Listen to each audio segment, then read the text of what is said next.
29वां अध्याय शिव पार्वती संवाद। नारद जी बोले, ब्राह्मण जी, उसके आगे क्या हुआ? पार्वती जी के उस यश का वर्णन कीजिए, उसे सुनने की बड़ी इच्छा है। ब्राह्मण जी ने बोले, हे द्विज, जब परमात्मा शिव ने ऐसा कहा तब उनके वचनों को सुन और आनंददायक स्वरूप को देखकर पार्वती जी अत्यंत प्रसन्न हुई और अपने पास में बैठे हुए शिव जी को विस्फारित नेत्रों से देखते हुए शंकर से प्रेम पूर्वक बोली, हे देवदेश, आप मेरे स्वामी हैं। क्या आपने जिस हट से दश का यज्ञ विश्वास किया था वह बात भुला दी है? देवदेश, आप वही हैं और मैं भी वही हूँ।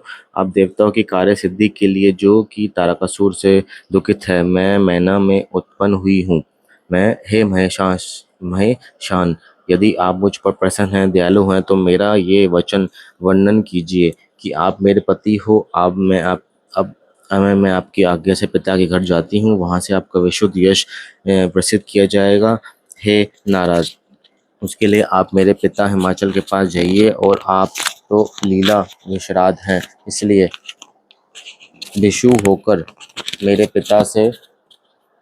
मेरे पिता से मुझे मांग लीजिए। संसार में आपके यश की प्रसिद्धि के लिए आप ऐसे ही कीजिए जिसमें मेरा पिता का गृहस्थ कर्म तो सफल हो। मेरे पिता आपके वाक्यों को अवश्य सफल करेंगे। पहले जब मैं दश के यहाँ पैदा हुई थी, तब मेरे पिता ने शास्त्रोक्त विधि से आपको कन्यादान नहीं दिया था। उन्होंने ग्रहों का पूजन नहीं किया था, जिसके वह विवाह संचित ही रहा। हे महादेव जी, अब देवताओं के कार्य के लिए आप मेरा शुद्ध रीति से विवाह कीजिए, जिससे मेरा पिता को भी ज्ञात हो जाए कि मेरी पुत्री ने अपनी तपस्या की है। राम जी कहते हैं कि पार्वती जी के इन वाक्यों को सुनकर शिव जी प्रसन्न हो गिरिजा से बोले कि हे महाशक्ति, मैं भी यही चाहता हूँ कि अब यथोचित मांगलिक कार्य होवे। यद्यपि मैं सर्वथा ही स्वतंत्र हूँ, तथापि तुमने मुझे परतंत्र कर दिया,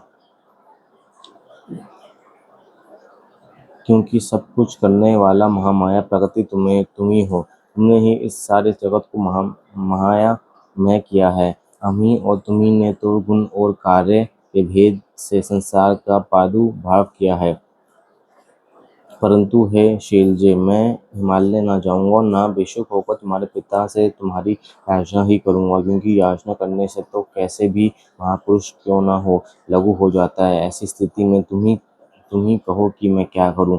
तब शंकर को प्रणाम कर पार्वती जी इस प्रकार भक्ति पूर्वक बोली कि हे शंकर जी, आपको मेरा वाक्य प्रत्ययन पूर्वक करना चाहिए। आप मुझे मेरे पिता से मांग कर मुझे सौभाग्य दीजिए। मैं आपकी भक्त हूँ और जन्म जन्म में आपकी पत्नी हूँ, इसलिए आप मुझ पर इतनी तो अवश्य ही कृपा कीजिए।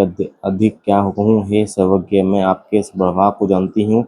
मेरे लिए आप ये अद्भुत लीला कीजिए और लोक में अपना ऐसा यश विकसित कीजिए, जिसे जानकर संसारी जन शीघ्र ही संसार सागर से पार हो जाएंगे। हे नारद, इस प्रकार कहकर पार्वती जी बार बार शंकर जी को प्रणाम कर कंधा झुका हाथ जोड़ चुप हो गई। पार्वती जी के ऐसे कहने पर शंकर जी ने उस संसार विदर्भन को कार्य को हंसते हुए स्वीकार किया और अंत धारण हो कैलाश की ओर चले गए। कैलाश पर सारा वृत्तांत नरेंद्रेश्वर से कहा।